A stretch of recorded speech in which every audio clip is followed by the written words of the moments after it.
ഇത്ര നന്മകൾ, ഇത്ര ദാനങ്ങൾ, എണ്ണിയാൽ തീരാത്ത കർത്തൻ കൃപകൾ. ഇത്ര നന്മകൾ, ഇത്ര ദാനങ്ങൾ, എണ്ണിയാൽ തീരാത്ത കർത്തൻ കൃപകൾ. എനിക്കായി പകർന്നതോർക്കുമ്പോൾ വായിക്കുന്നത് വളരെ പരിചിതമായ ഒരു വേദഭാഗമാണ് മർക്കോസിന്റെ സുവിശേഷം 4-ാമത്തെ അധ്യായം 38-ാമത്തെ വാക്യം. Mark chapter 4 verse 38. അവൻ അമരത്ത് തലയണ വെച്ച് ഉറങ്ങുകയായിരുന്നു.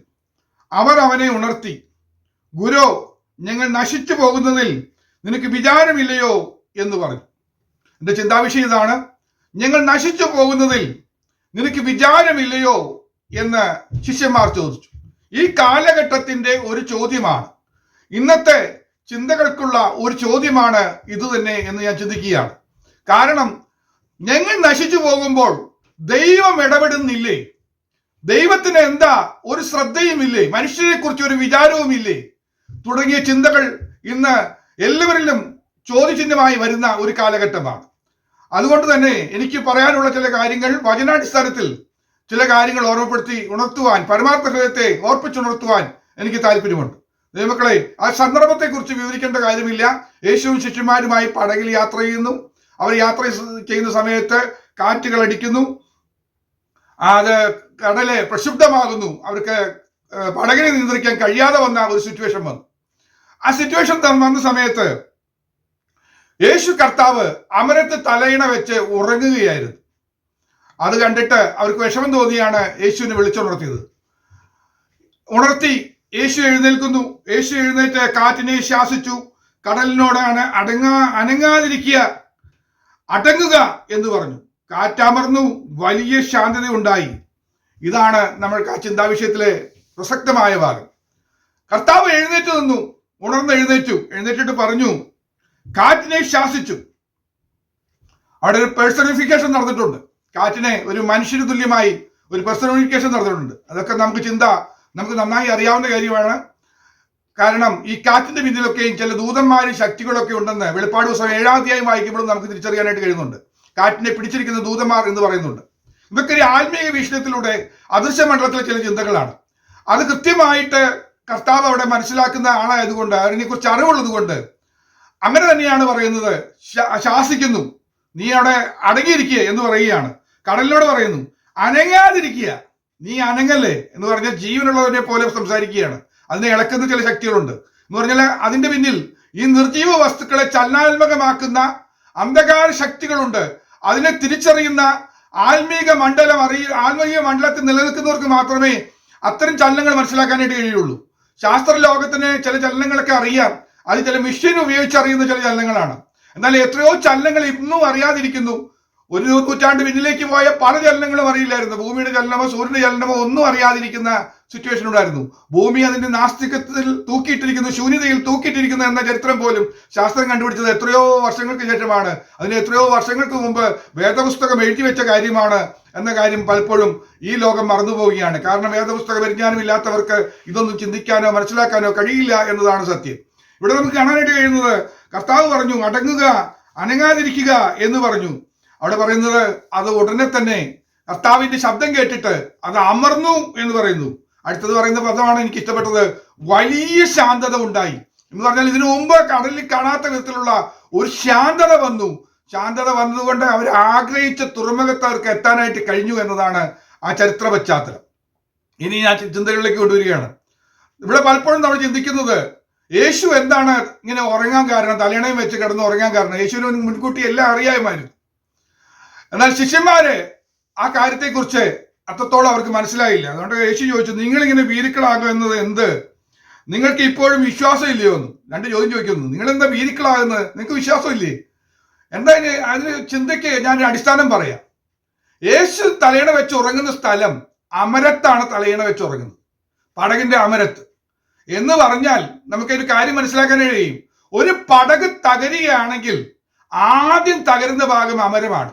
അത് പത്രോസിന്റെ കപ്പൽ യാത്രയിൽ നമ്മൾക്ക് അത് പഠിക്കാനായിട്ട് കഴിയുന്നുണ്ട്. അമരം തിരയുടെ കയമത്താൽ തകർന്നു എന്നാണ് വായിക്കുന്നത്. ആദ്യം തകരുന്നത് അമരമാണ് തകരുന്നത്. അപ്പോൾ ആ തകരുന്ന ഭാഗത്ത് ആരാ കിടക്കുന്നത്? യേശു നേരത്തെ കയറി തലയണ വെച്ച് കിടന്നുറങ്ങുക. അതുകൊണ്ടാണ് ഇത്രയും പ്രക്ഷുബ്ധമായ അന്തരീക്ഷം ഉണ്ടായിട്ടും കാറ്റടിച്ചിട്ടും ഓളങ്ങൾ ഉണ്ടായിട്ടും പടകിന്റെ നിർമ്മാണത്തിന്റെ വൈവിധ്യം കൊണ്ടല്ല തകരാതിരുന്നത്, യേശു അവിടെ ഇരിക്കുന്നത് കൊണ്ടാണ് തകരാതിരുന്നത് എന്നുള്ള കാര്യം ആ വിശ്വാസം ഇവർക്ക് ഉണ്ടായില്ല. അവർക്ക് തിരിച്ചറിയാനായിട്ട് കഴിഞ്ഞില്ല. യേശു ഇവിടെ ഉള്ളിടത്തോളം എനിക്കൊന്നും സംഭവിക്കില്ല, സകലത്തെയും നിയന്ത്രിക്കുന്നവൻ എന്റെ കർത്താവാണെന്നുള്ള ബോധ്യവും ശിഷ്യന്മാർക്കുണ്ടായില്ല. അതുകൊണ്ടാണ് അവർ വീരിക്കളായി മാറിയത്. ഈ കാലഘട്ടത്തിന്റെ പ്രശ്നം ഇതാണ്. സകലത്തെയും നിയന്ത്രിക്കുന്നവൻ കർത്താവാണ്, കർത്താവ് അറിയാതെ ഒന്നും സംഭവിക്കുന്നില്ലെന്നും ഈ സംഭവങ്ങളെല്ലാം ഉണ്ടാകുമ്പോഴും അതിനെ നിയന്ത്രിക്കുകയും അതിനെ ഇല്ലാതെയാക്കുകയും ചെയ്യാൻ കഴിയുന്ന ശക്തി കർത്താവിലൂടെ വ്യാപരിക്കുന്നു എന്ന സത്യവും പലപ്പോഴും നാം വിസ്മരിക്കുന്നു എന്നതാണ് പരമാർത്ഥം. ഇവിടെയാണ് നമുക്ക് ഉള്ള ഒരു തെറ്റുപറ്റുന്നത്. എന്താണ് ദൈവത്തിന്റെ പദ്ധതി, എന്താണ് ദൈവത്തിന്റെ ആലോചന, ഇത് മുൻകൂട്ടി അറിയാൻ കഴിയാത്തത് ഇന്ന് മനുഷ്യർക്ക് വളരെ വലിയ പ്രതിസന്ധി ഉണ്ടായിട്ടുണ്ട്. എന്നാൽ ആത്മീയരെ സംബന്ധിച്ച്, ദൈവമക്കളെ സംബന്ധിച്ച് ഇത് നേരത്തെ അറിയാൻ കഴിയും. ഇത് നേരത്തെ അറിയാൻ കഴിഞ്ഞു കഴിഞ്ഞാൽ നമ്മൾ ഭീരുക്കളാകില്ല, നമ്മൾ ശാന്തതയില്ലാത്തവരാകില്ല, നമുക്ക് ജയിക്കാനായിട്ട് കഴിയും. ആ പറഞ്ഞതിന് വല്ല അർത്ഥമുണ്ടോ? ഞാൻ തെളിയിക്കാം. ശ്രദ്ധിച്ച് കേൾക്കണേ. നമുക്കറിയാം പൗലോസിന്റെ കപ്പലിന് നേരെ കാറ്റുണ്ടായ കാര്യം അപ്പോസ്തല പ്രവൃത്തികളുടെ പുസ്തകം 27-ാമത്തെ അധ്യായം വായിക്കുമ്പോൾ നമുക്ക് കാണാനായിട്ട് കഴിയുന്നുണ്ട്. അതിന് 41 വായിക്കേണ്ടതാണ്. ഞാൻ അധികം വായിക്കുന്നില്ല വാക്യങ്ങൾ, നിങ്ങളുടെ ശ്രദ്ധയിലേക്ക് കൊണ്ടുവരികയാണ്. അപ്പോസ്തല പ്രവൃത്തി 27-41 ഒക്കെ വായിക്കുമ്പോൾ നമുക്ക് അവിടെ കാണാനായിട്ട് കഴിയുന്നുണ്ട്. അവിടെ നമ്മൾ കാണുന്ന കാര്യം പൗലോസിന്റെ റോമിലേക്കുള്ള യാത്ര അവിടെ നടക്കുകയാണ്. കപ്പലുകൾ മാറിക്കേറി, നല്ല റോമൻ കപ്പല്, അത്രയും സ്ട്രോങ് ആയ കപ്പലിലൊക്കെ കയറിയത്. പക്ഷെ പ്രശ്നങ്ങളൊക്കെ ഉണ്ടാകുകയാണ്.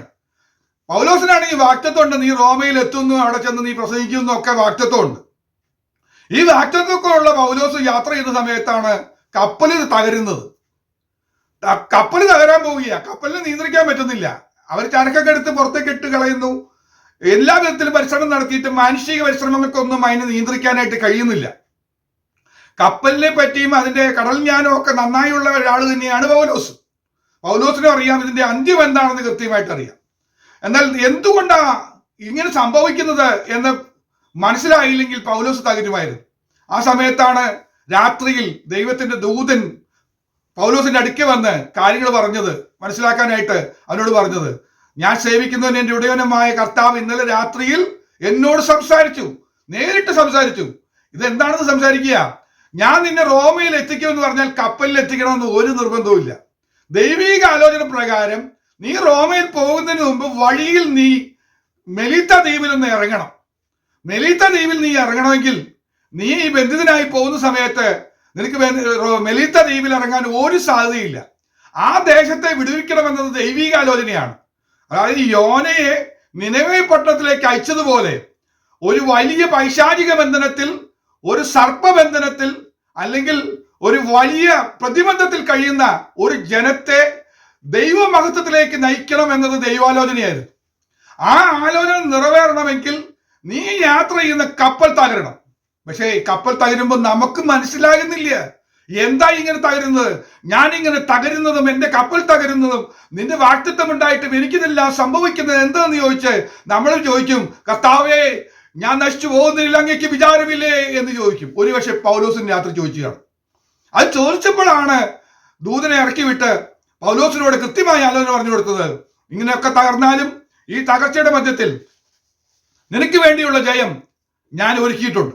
നിന്നെ കപ്പലിലല്ല കൊണ്ട് എത്തിക്കാൻ പോകുന്നത്, ഒരു പലക കഷ്ണത്തിൽ നിന്നെ എത്തിക്കാനായിട്ട് എനിക്ക് കഴിയും. ഓഹോ, നിനക്ക് യാത്ര ചെയ്യാനായിട്ടുള്ള വഴി ഒരുക്കുന്നത് നിസ്സാരമായ ഒരു കഷ്ണം പലകയാണെങ്കിൽ പോലും നിന്നെ എത്തിക്കാൻ കഴിയും. പക്ഷെ അതിനു മുമ്പ് എനിക്ക് ചില കാര്യങ്ങൾ ചെയ്തെടുക്കാനുണ്ട് ഈ യാത്രയിൽ. അത് നിറവേറ്റാൻ വേണ്ടിയുള്ള ചില വഴികളാണ് കർത്താവ് ഒരുക്കിയത്. അപ്പോൾ നമ്മൾ പലപ്പോഴും നമ്മുടെ യാത്രയിൽ തകർച്ച നേരിടുമ്പോൾ നമുക്ക് അറിഞ്ഞുകൂടാ എന്തുകൊണ്ടാണ് ഇങ്ങനെ സംഭവിക്കുന്നതെന്ന്. പക്ഷെ എന്റെ ദൈവം അറിയാതെ ഒന്നും സംഭവിക്കുന്നില്ല. തകർച്ച പലപ്പോഴും ദൈവ പ്രവൃത്തിക്ക് വേണ്ടിയിട്ടാണ്. അത് തിരിച്ചറിയുന്ന ദൈവമക്കൾ ദൈവത്തെ ഒന്ന് സ്തുതിച്ചാട്ടെ. എന്റെ ജീവിതത്തിൽ നേരിട്ട തകർച്ച, എന്റെ ജീവിതത്തിൽ നേരിട്ട ചില പരാജയങ്ങൾ എന്റെ ദൈവം അറിയാതെയല്ല, ദൈവം അനുവദിച്ചതാണെന്ന് തിരിച്ചറിഞ്ഞ് മഹത്വം കൊടുത്തു നോക്ക്. ആ തകർച്ചയിലൂടെ വിടുതൽ പ്രാപിക്കുന്ന ചില ജനമുണ്ട്. ആ തകർച്ചയിലൂടെ ദൈവിക പദ്ധതിയിലേക്ക് ദൈവം കൊണ്ടുവരുന്ന ചില വ്യക്തികളുണ്ട് എന്ന കാര്യം തിരിച്ചറിയണം. അങ്ങനെയാണെങ്കിൽ പൗലോസിന്റെ ജീവിതത്തിൽ ആ വന്ന തകർച്ച ഒരു ദ്വീപിന്റെ വിടുതലിന് കാരണമായി മാറി, അല്ലെങ്കിൽ പുബ്ലിയോസിന്റെ ഭവനത്തിലേക്ക് ദൈവമഹത്വം വെളിപ്പെടുന്ന ദിവസമായി അത് മാറുവാനായിട്ട് ഇടവന്നു. ഇതെല്ലാം മനസ്സിലാക്കാൻ ഇന്ന് പ്രയാസമായിട്ട് ഇരിക്കുകയാണ്. ഇതാണ് നമ്മുടെ വലിയ പ്രതിസന്ധിയായിട്ടിരിക്കുന്നത്. ഈ രീതിയിൽ നാം ദൈവകൃപയിലേക്ക് വന്നെങ്കിൽ മാത്രമേ നമുക്ക് വിജയിക്കാനായിട്ട് കഴിയുള്ളൂ. കാരണം എന്താണെന്ന് ചോദിച്ചു കഴിഞ്ഞാൽ, നമ്മെ ഭരിക്കുന്നത് മനുഷ്യാലോചനയും ദൈവാലോചനയും ഒരുപോലെയുണ്ട്. എന്നാൽ മനുഷ്യാലോചന പലപ്പോഴും പരാജയമാണ്. നാം ദൈവത്തിന്റെ ആലോചനയിലേക്ക്, ദൈവത്തിന്റെ വിചാരത്തിലേക്ക് നാം കടന്നു വന്നു കഴിഞ്ഞാൽ നമുക്ക് പ്രശ്നങ്ങളൊക്കെ തിരിച്ചറിയാൻ കഴിയും. നമുക്ക് ഈ നിരാശയും ഈ ചോദ്യം ഒന്നും വരില്ല. ഈ ഭീരുത്വവും അവിശ്വാസവും ഒന്നും നമ്മെ ഭരിക്കില്ല. നമുക്ക് ഒരു കാര്യം മനസ്സിലാക്കണം, എന്താണ് ദൈവത്തിന്റെ വിചാരം അല്ലെങ്കിൽ ദൈവത്തിന്റെ ആലോചന എന്താണ്, നമ്മുടെ ആലോചന ശരിയാണോ എന്ന് തിരിച്ചറിയണം. അതിനൊരു ഉദാഹരണം ഞാനൊന്ന് വായിച്ചു കേൾപ്പിക്കാം. ഉൽപ്പത്തി പുസ്തകം 11-ാമത്തെ അധ്യായം 4-ാമത്തെ വാക്യം. ഉൽപ്പത്തി പുസ്തകം ജെനസിസ് ചാപ്റ്റർ 11 വേഴ്സ് 4. വരുവിൻ, നാം ഭൂതലത്തിലൊക്കെയും ചിതറിപ്പോകാതിരിപ്പാൻ ഒരു പട്ടണവും ആകാശത്തോളം എത്തുന്ന ഒരു ഗോപുരവും പണിക, നമുക്ക് ഒരു പേരുണ്ടാക്കുക എന്ന് അവർ പറഞ്ഞു. മനുഷ്യന്റെ ഒരു ആലോചന, അന്നുണ്ടായിരുന്ന മനുഷ്യർക്ക് കൂടെ ഒരു ആലോചന വന്നു. നമ്മൾ ചിതറിപ്പോകാൻ പാടില്ല. നമ്മളെല്ലാവരും ഇവിടെ കൂടെ ഒരുമിച്ച് ഒരൊറ്റ പട്ടണം ഉണ്ടാക്കി ഒരു ഗോപുരം പണിത്, ഒരു ബാബേൽ ഗോപുരം പണിത് അതിനകത്ത് എല്ലാവരും കൂടെ താമസിക്കുക, ഒരു വലിയ ഫ്ലാറ്റ് പണിത് ഓരോ നിലയിലും എല്ലാ കുടുംബവും ഇങ്ങനെ പാർത്ത് ഇങ്ങനെ പോവുക. അവരെങ്ങോട്ടും പോകട്ടെ, നമുക്ക് ഇവിടെ ഇത്രയും നല്ല സ്ഥലത്തങ്ങ് നിൽക്കാം എന്നാണ്. ഇത് മനുഷ്യന്റെ ആലോചനയായിരുന്നു. എന്നാൽ ദൈവത്തിന്റെ ആലോചന മുമ്പത്തെ അധ്യായത്തിൽ പറഞ്ഞിട്ടുണ്ട്. 9-ാമത്തെ അധ്യായത്തിൽ 1-ാം വാക്യത്തിൽ ദൈവത്തിന്റെ ആലോചന പറഞ്ഞിട്ടുണ്ട്. എന്തായിരുന്നു ദൈവത്തിന്റെ ആലോചന? ദൈവം നോഹയും അവന്റെ പുത്രന്മാരെയും അനുഗ്രഹിച്ചു, അവരോട് അരുളി ചെയ്തെന്നാൽ, നിങ്ങൾ സന്താന പുഷ്ടിയുള്ളവരായി പെരുകി ഭൂമിയിൽ നിറയണം. ദൈവത്തിന്റെ ആലോചന എന്തായിരുന്നു? സന്താന പുഷ്ടിയുള്ളവരാവണം, നിങ്ങൾ ഇതിന്റെ എണ്ണത്തിൽ പെരുകി വരണം. നിങ്ങൾ പെരുകി വരുന്നതിനനുസരിച്ച് ഭൂമി വന്ന് നിറയണം. ഭൂമിയിൽ ഒരറ്റത്ത് അവിടെ നിൽക്കുക എന്നതല്ല ദൈവത്തിന്റെ ആലോചന. ദൈവത്തിന്റെ ആലോചനയ്ക്ക് വിപരീതമായിട്ടാണ് ഇവർ പണിയാൻ ആരംഭിച്ചത്. അതുകൊണ്ടാണ് ആ ആലോചന നിവൃത്തിയായില്ല, തകർന്നുപോയി. ആ ആലോചന തകർന്നുപോയി. കാരണം എന്താ? ദൈവാലോചനയ്ക്ക് വിപരീതമായി നാം മുന്നോട്ട് പോകുമ്പോഴാണ് നമുക്ക് പരാജയം സംഭവിക്കുന്നത്. എന്നാൽ ദൈവാലോചന പ്രകാരമാണ് മുന്നോട്ട് പോകുന്നതെങ്കിൽ നമുക്ക് നഷ്ടമോ പരാജയമോ ക്ലേശമോ നിരാശയോ ഭാരമോ ബുദ്ധിമുട്ടുകളോ നാം അനുഭവിക്കുകയില്ല. ഇതെല്ലാം അനുഭവിക്കുന്നെങ്കിൽ തിരിച്ചറിയുക, ഞാൻ ദൈവാലോചന പ്രകാരമല്ല പോകുന്നത്. ഇതിന്റെ മധ്യത്തിൽ എന്തോ ഞാൻ മനുഷ്യാലോചന പ്രകാരം പോയത് കൊണ്ടാണ് സംഭവിച്ചതെന്ന്. ആ സമയത്ത് നമ്മൾ ചോദിക്കണം, എന്താണ് ദൈവാലോചന? അപ്പോൾ ഈ നഷ്ടവും ക്ലേശവും എല്ലാം ദൈവാലോചനയാണോ എന്ന് തിരിച്ചറിഞ്ഞാൽ നമുക്ക് ഈ മാനസിക ബുദ്ധിമുട്ടുകളെല്ലാം മാറും. നമ്മൾ സന്തോഷത്തോടെ മറ്റുള്ളവരെ സമാധാനിപ്പിക്കും. പൗലോസ് മറ്റുള്ളവരെ ആശ്വസിപ്പിച്ചതുപോലെ നമ്മുടെ വസ്തുനഷ്ടങ്ങൾക്കല്ലാതെ ഒരു മനുഷ്യജീവനും ക്ലേശം വരില്ല എന്ന് പറയുന്ന ദൂത് പറയാനായിട്ട് നമ്മെ ദൈവം ബലപ്പെടുത്തും. ഇതാണ് നമ്മൾ തിരിച്ചറിയേണ്ട കാര്യം. ഇനി എന്തുകൊണ്ടാണ് നമ്മൾ ദൈവാലോചന തിരഞ്ഞെടുക്കേണ്ടത് എന്നതിനെ കുറിച്ച് ഒരു 7 കാര്യങ്ങൾ ആദ്യം പറയാനായിട്ട് താല്പര്യപ്പെടുകയാണ്. അതിനുശേഷം മനുഷ്യാലോചനയുടെ പരാജയങ്ങൾ 7 കാര്യങ്ങൾ പറയാനായിട്ട് താല്പര്യപ്പെടും. അതിനുശേഷം സമയമുണ്ടെങ്കിൽ എങ്ങനെ ദൈവാലോചന നമുക്ക് പ്രാപിക്കാൻ കഴിയുമെന്നുള്ള 7 കാര്യങ്ങൾ, അങ്ങനെ മൊത്തത്തിൽ ഒരു 21 കൂട്ടം കാര്യങ്ങൾ പറയാനായിട്ട് താല്പര്യപ്പെടുകയാണ്. അതിനു വേണ്ടുന്ന ഒരു ഏകാഗ്രതയും മനസ്സും നമുക്കുണ്ടെങ്കിൽ നിശ്ചയമായും നമുക്ക് ഇന്നത് ഗ്രഹിക്കാനായിട്ട് കഴിയും. ശാന്തമായി ആദ്യ അവസാനം ശ്രദ്ധയോടെ കേൾക്കണമെന്ന് ഞാൻ ഒരിക്കൽ കൂടെ ഓർമ്മപ്പെടുത്തിക്കൊണ്ട് തിരുവചന ധ്യാനത്തിൽ മുന്നോട്ട് പോവുകയാണ്. അപ്പോൾ എന്തുകൊണ്ട് ദൈവാലോചന നമ്മൾ തിരഞ്ഞെടുക്കണം, എന്താണ് ദൈവാലോചനയുടെ പ്രത്യേകത എന്ന 7 കാര്യങ്ങൾ പറയാൻ പോവുകയാണ്. ശ്രദ്ധിക്കുക. ഒന്നാമത്തത് സദൃശവാക്യം 19-ന്റെ 21-ാമത്തെ വാക്യം. സദൃശവാക്യം 19:21. പ്രോവർബ്. മനുഷ്യന്റെ ഹൃദയത്തിൽ പല വിചാരങ്ങളുണ്ട്, യഹോവയുടെ ആലോചനയോ നിവർത്തിയാകും. മനുഷ്യന്റെ ഹൃദയത്തിൽ പല ആലോചനകൾ വരും. അത് പല മോഹങ്ങളും ആശകളും വന്ന് നിറഞ്ഞ് നമ്മൾ അതനുസരിച്ച് മുന്നോട്ട് പോകാനായിട്ട് ശ്രമിക്കും. പക്ഷെ അതൊന്നും നിവൃത്തിയാകണമെന്നില്ല. നിവൃത്തിയാകുന്ന ഒരു ആലോചന ഉണ്ടെങ്കിൽ ദൈവാലോചനയാണ്. അപ്പൊ ദൈവാലോചനയുടെ ഒന്നാമത്തെ പ്രവൃത്തി ചിന്ത എന്താണെന്ന് വെച്ചാൽ, ദൈവാലോചനയുടെ മഹത്വം അത് മറ്റൊന്നുമല്ല, ദൈവാലോചന നിവൃത്തിയാകും. ഒരിക്കലും ഫെയിലിയർ വരില്ല. റോമിലേക്ക് നീ പോകുന്നു പറഞ്ഞാൽ റോമിൽ നീ എത്തും, നീ പ്രസംഗിക്കുന്നു പറഞ്ഞാൽ അങ്ങനെ തന്നെ സംഭവിക്കുക ദൈവാലോചനയാണെങ്കിൽ. പോകുന്ന വഴിയിൽ എന്ത് സംഭവിച്ചാലും ഒരു പല കഷ്ടത്തും ഇരുത്തിയായാലും നിന്നെ അവിടെ കൊണ്ടെത്തിച്ച് അത് നിവൃത്തിയാക്കും എന്നതാണ് സത്യം. അത് നിവൃത്തിയാകാതെ പോകില്ല. അപ്പൊ ദൈവാലോചനയുടെ മഹത്വം തന്നെ അത് നിവൃത്തിയാകുന്നുള്ളതാണ്. അതുകൊണ്ട് നമ്മളൊരു കാര്യത്തിന് ഇറങ്ങിത്തിരിക്കുന്നതിന് മുമ്പ് ദൈവാലോചന മനസ്സിലാക്കി കഴിഞ്ഞാൽ അതിന്റെ ഫുൾഫിൽമെന്റ് അല്ലെങ്കിൽ അതിന്റെ എൻഡ് നമുക്ക് തിരിച്ചറിയാനായിട്ട് കഴിയും. അങ്ങനെയാണെങ്കിൽ മാത്രമേ നമുക്ക് മുന്നോട്ട് പോകാനായിട്ട് കഴിയുള്ളൂ. അപ്പൊ ഒന്നാമത്തെ കാര്യം തന്നെ നമ്മൾ മനസ്സിലാക്കുക, ദൈവാലോചനയുടെ ഒന്നാമത്തെ പ്രത്യേകത അത് നിവൃത്തിയാകുന്ന ദൈവാലോചനയാണ്. രണ്ടാമത്തെ കാര്യം ഞാൻ വേഗത്തിൽ പറഞ്ഞു പോകാം. യാക്കോബിന്റെ ലേഖനം അതിനോട് ചേർന്ന് ചിന്തിക്കാൻ പോവുക. യാക്കോബിന്റെ ലേഖനത്തിൽ അത് പറയുന്നുണ്ട്, യാക്കോബ് വിശദീകരിക്കുന്നുണ്ട്. 4:13 തൊട്ട് 17 വരെയുള്ള വാക്യങ്ങൾ. ഇന്നോ നാളെയോ ഞങ്ങൾ ഇന്ന പട്ടണത്തിൽ പോയി അവിടെ ഒരാണ്ട് കഴിച്ച് വ്യാപാരം ചെയ്ത് ലാഭമുണ്ടാക്കുമെന്ന് പറയുന്നവരെ കേൾപ്പിൻ എന്ന് പറഞ്ഞാൽ മനുഷ്യന്റെ ഒരു ചിന്താഗതി എങ്ങനെയാണ്?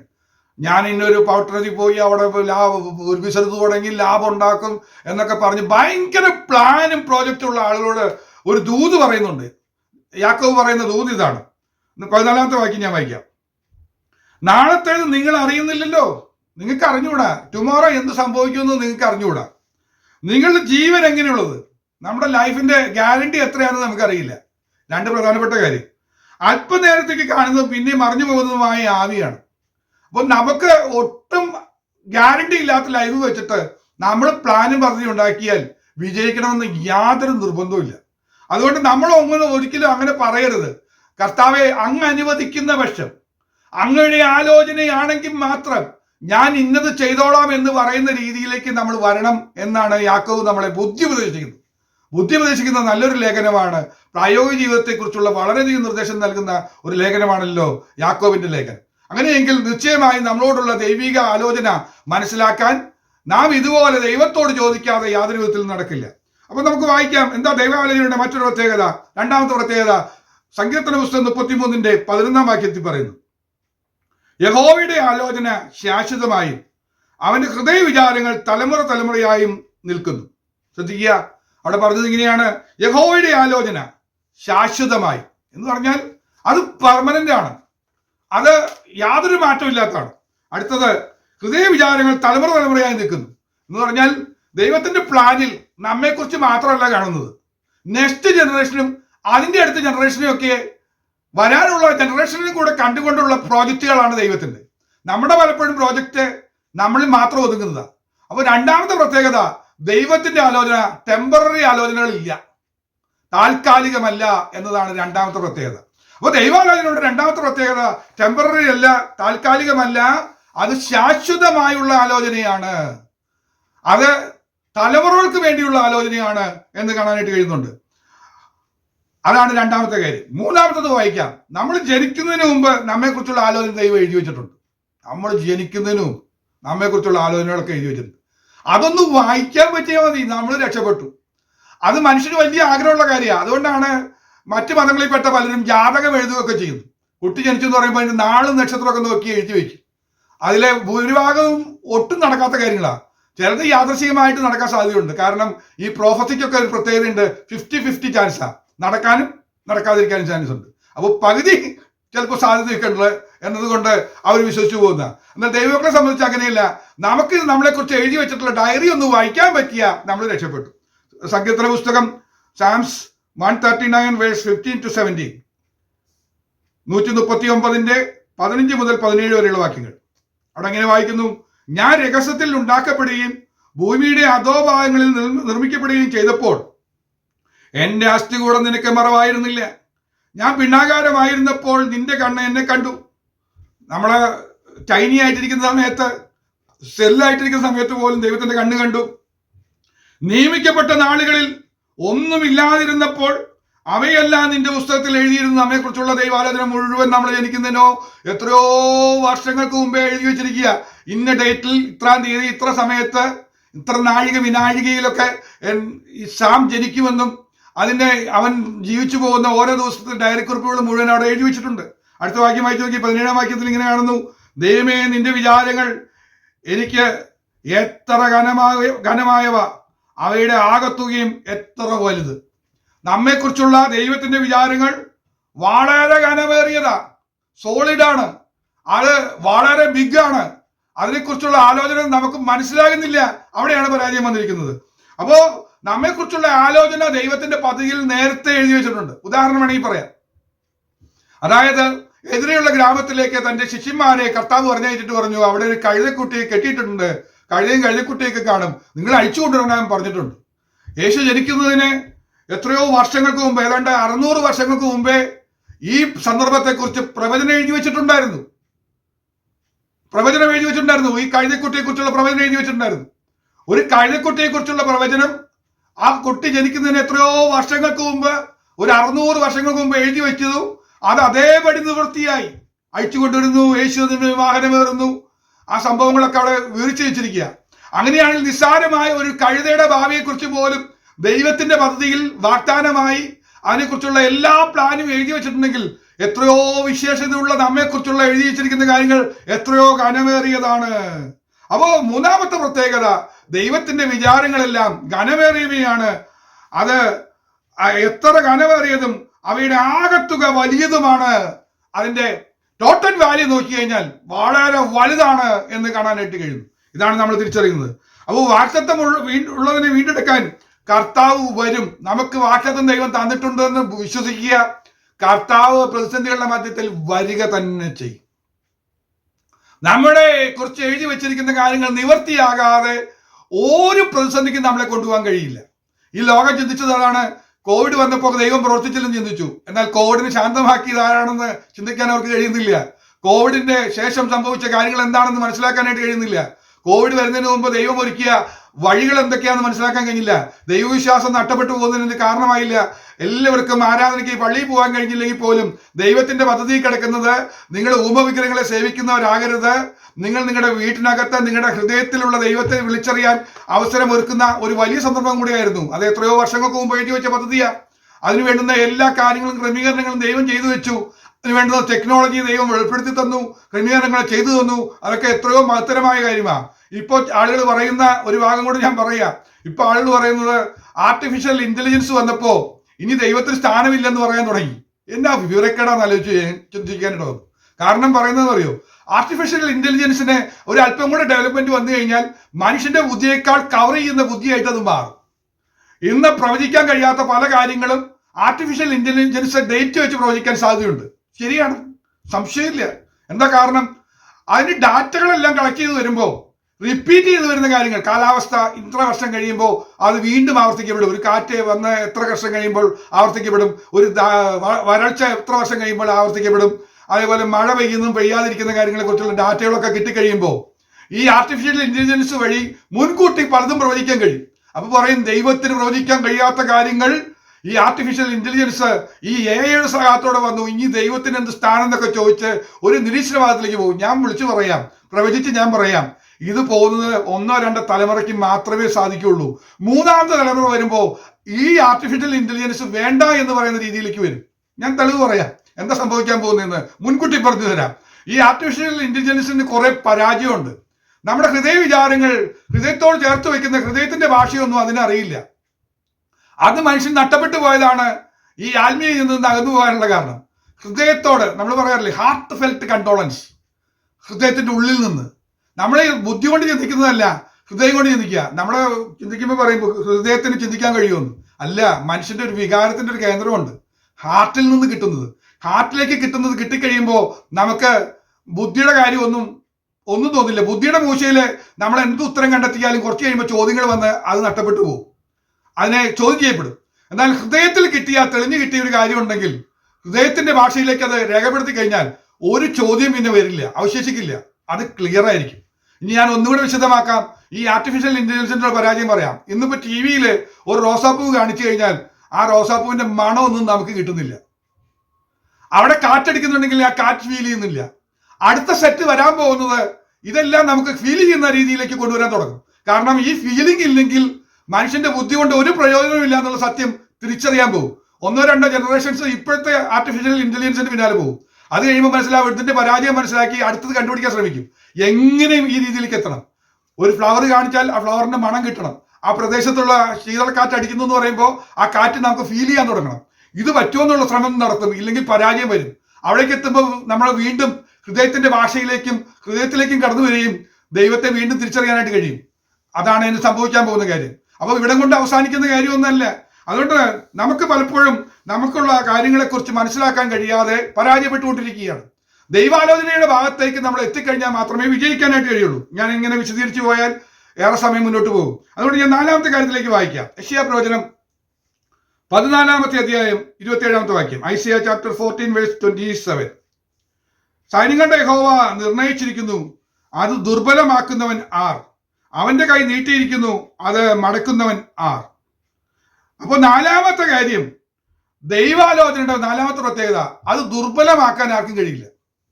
ദൈവാലോചന ഒരെണ്ണം പറഞ്ഞു കഴിഞ്ഞാൽ അത് ഒരു കാരണവശാലും അതിന്റെ ഗൗരവം നഷ്ടപ്പെടുത്താനോ അത് നടക്കാതെ വരികയില്ല, അത് ദുർബലപ്പെടുത്താൻ കഴിയില്ല. മാത്രമല്ല, ദൈവാലോചനയുടെ പിന്നിൽ അവന്റെ കൈ നീട്ടും, അവൻ ചലിക്കാൻ തുടങ്ങും, അവൻ പ്രവർത്തിക്കാൻ തുടങ്ങും. കർത്താവ് കൈ പ്രവർത്തിക്കാൻ തുടങ്ങിക്കഴിഞ്ഞാൽ അതിനെ തടയുവാനോ മടക്കുവാനോ ആർക്കും കഴിയില്ല. നമുക്കറിയാം, കർത്താവ് തന്റെ ആലോചന പ്രകാരം ഇങ്ങനെ എഴുതി വെച്ചു, ആബീബ് മാസം 14 തീയതി അർദ്ധരാത്രി 12 മണിയോടുകൂടെ ഈജിപ്തിൽ കിടക്കുന്ന ഇസ്രായേൽ മക്കളുടെ വിടുതൽ ഞാൻ എഴുതി വെച്ചിരിക്കുന്നു. ആ സമയത്ത് നിങ്ങൾ അവിടുന്ന് പുറപ്പെടും. അതിനു മുമ്പ് ഫറവോൻ എന്തൊക്കെ പദ്ധതി രംഗത്ത് കൊണ്ടുവന്നു, തടയലും പരിപാടികളും ബാധയൊക്കെ വന്നു, നമുക്ക് മനസ്സിലാകാം. പക്ഷെ അതിനു മുമ്പ് ഡേറ്റ് എഴുതി വെച്ചിരിക്കുക, ടൈം എഴുതി വെച്ചിരിക്കുക. ആ സമയത്ത് കൈ പ്രവർത്തിക്കാൻ തുടങ്ങി. ആ കൈ പ്രവർത്തിക്കുന്ന കൈയെ തടയാനായിട്ട് ഫറവോന്റെ സൈന്യത്തിനോ ആ ലോകരാഷ്ട്രങ്ങളുടെ ഏറ്റവും അത്യുച്ച കോടിയിൽ നിൽക്കുന്ന ശക്തിക്കോ സാധിച്ചില്ല, തടയാൻ സാധിച്ചില്ല. ആ ജനത്തെ കൃത്യം ഡേറ്റിൽ അവിടെ വിളിച്ചിറക്കുകയാണ്. അവരെ മുദ്രയിട്ട്, രക്തം കൊണ്ട് മുദ്രയിട്ട് വീണ്ടെടുക്കപ്പെട്ട ജനം ദാ മുന്നോട്ട് വരുന്നു. അതിന് തടയാനായിട്ട് ഒരു ചെങ്കടലിനും കഴിഞ്ഞില്ല. കാരണം ദൈവത്തിന്റെ കരം നീട്ടിയിരിക്കുന്നതിന് മുന്നിൽ തടസ്സങ്ങൾ ഒന്നും നിൽക്കില്ല. തടസ്സങ്ങൾ വഴിമാറിപ്പോകും. അവന്റെ ആലോചനയെ ദുർബലമാക്കാൻ ഫറവോനി ശക്തിക്കോ ചെങ്കടലിന്റെ ശക്തിക്കോ പ്രകൃതിയുടെ ആധിപത്യങ്ങൾക്കോ ഒന്നിനും സാധ്യമല്ല. അവനെ മുൻകൂട്ടി ആ വഴിയിലൂടെ തന്നെ ദൈവമൊരുക്കിയ പാതയിലൂടെ കൊണ്ടുവരാനായിട്ട് ഇടവന്നു. ഇത് തിരിച്ചറിയുന്ന ദൈവമക്കൾ എത്ര പേരുണ്ട്? ഒന്ന് ദൈവത്തെ സ്തുതിക്കാമോ? കർത്താവേ, എന്റെ ജീവിതത്തിലെ പ്രതിസന്ധികളുടെ മധ്യത്തിൽ ഞാൻ പലപ്പോഴും ക്ഷീണിച്ചു പോയിരിക്കുക, എന്നെ കുറിച്ച് എഴുതി വെച്ചിരിക്കുക, ഇത്ര ഡേറ്റിൽ ഇത്ര സമയത്ത് എനിക്ക് വിടുതൽ ദൈവം ഒരുക്കിയിട്ടുണ്ട്.